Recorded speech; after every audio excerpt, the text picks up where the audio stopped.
Kriteria menantu Maya Estianty disorot kala El Rumi dijodohkan dengan Fuji.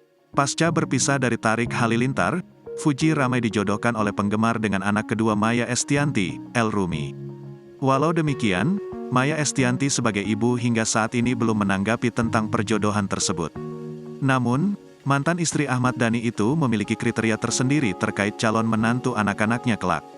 Maya Estianty pernah membongkar kriteria menantu idamannya. Meski memiliki kriteria tersendiri, ibu dari El Rumi itu tetap membebaskan anak-anaknya untuk memilih kekasihnya masing-masing.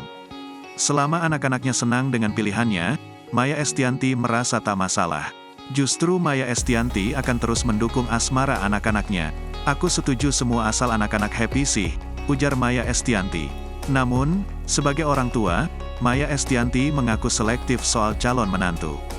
Ada satu hal yang sangat tidak Maya inginkan dari calon menantunya kelak, yakni citra buruk di mata publik. Perihal fisik dari calon menantu, Maya Estianty tak mempermasalahkannya. Sebab, fisik belum tentu menentukan hati dari seseorang.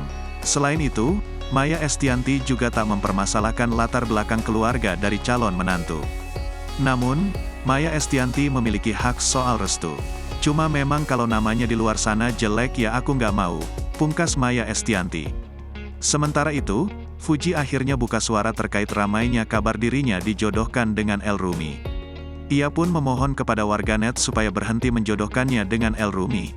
Fuji merasa kasihan jika El Rumi menjadi risih.